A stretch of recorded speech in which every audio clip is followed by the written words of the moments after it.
Hello, I've returned. It's been 2 months since the last devlog, and during that time period, there was the school holidays, so I must have done a whole lot, right? Right? But because I didn't do much, I made up for it in the month of October, right when school started back up. But I got a lot of stuff that I want to show off, and as I'm writing the script, I'm coding in a very integral part of the game. So the last devlog covered what the game essentially is, but this devlog is going to show more development stuff. You know, like a devlog should. But this devlog is more focused on background work and what I've been doing behind the scenes. I did a whole lot of coding over these past 2 months. I mean, a lot. Because I'm still new to GDScript, it took me even longer, with me having to research subreddits or get help from Godot veterans. But one thing I am proud to have coded is the gun.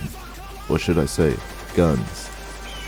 I created various models based on the list that I made in the last devlog, and they're all adaptations to real life guns. And you might be wondering, what's that weird string of numbers and letters next to the gun's names?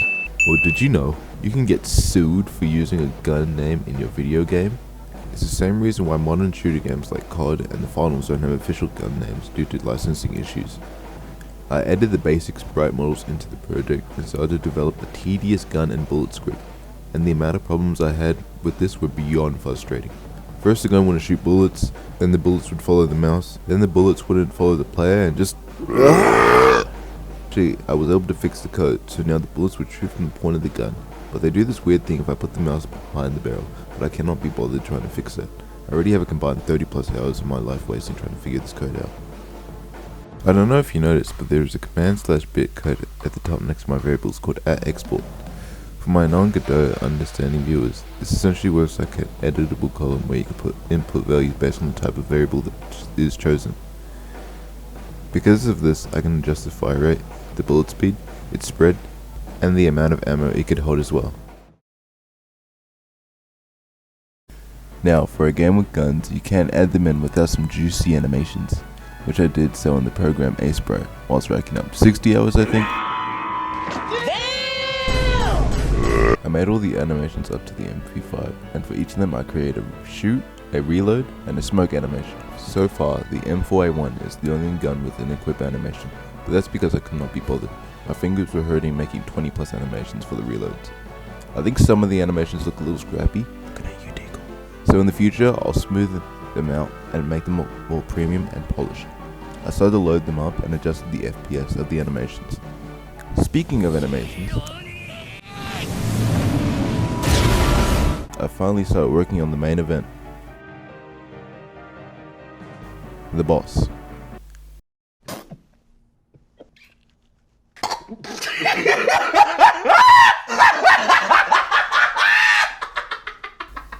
Now, he's not looking the best, and he's not finished, but you can walk with him in all directions, and he works just like the players move, but just slower.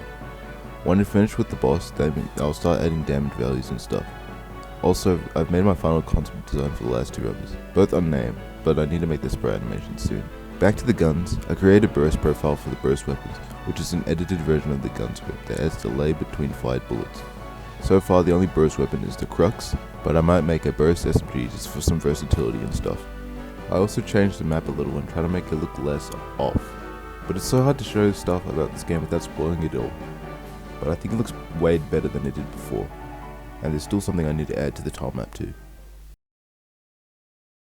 Something I also want to talk about is the movesets of the players and boss.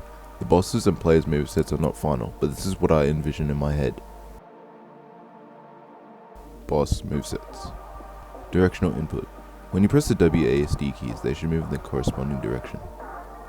The basic slash. With their left arm, the boss uses their baton to slash an enemy that also causes knockback. There's a 3-piece combo with it going left, right, and then a double-handed spike. Now's a good time to mention what I have planned for the look of the game. Back in the first devlog when I said, the main idea is to have 5 robbers versus 1 controlled boss. So I'm planning to make some more robber designs and maybe even a different boss design for more variety.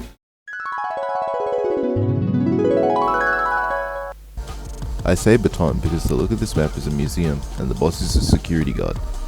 But if I were to make other maps like a pirate ship, the boss would have the appearance of the captain of a pirate ship. Everything about the game's look is dependent on the map, so if it were a pirate ship map, you could have a cutlass instead of a baton and a different moveset. Moving on. A basic kick, used to push enemies back when they are too close. A grab. When a player is close, the boss can grab them and crush them or throw them away. Arm rocket, the boss's ult. In the game, there's a little ult charge, how original, at the bottom of the screen. But the more damage the boss takes or deals, he gets to use his arm rocket ult. The boss essentially pops their elbow, like Lady Nagant from MHA, and the gun comes out, which shoots a devastating rocket that instantly kills anyone below half health. Why does the boss have a rocket arm implant? I don't know. There will also be purchasable abilities that will tie into the game for the boss, which can add some more diversity and change for the boss so it doesn't feel too repetitive. Moving on to the play now. The moveset is basically the same as the boss, but it just doesn't have any of the cool purchasable abilities or AoE attacks. Directional movement. Basic up, down, left, right movement. It's kinda like a beat 'em up with elements of an RPG. Gun shoot or a basic slash.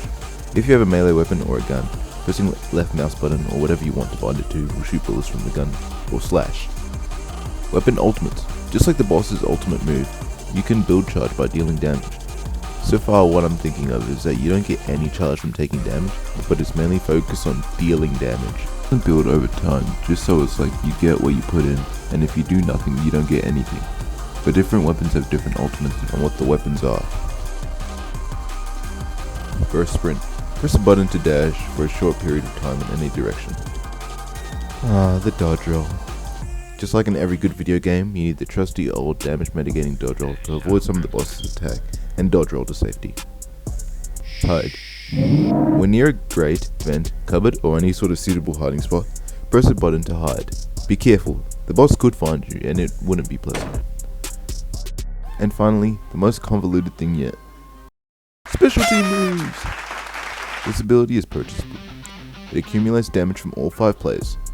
Once every player has dealt a certain amount of damage going towards a hidden or maybe shown bar, the option to use the specialty move should pop up, with the majority amount of players having to press yes for it to start. Or, a captain could be decided at the start of each game.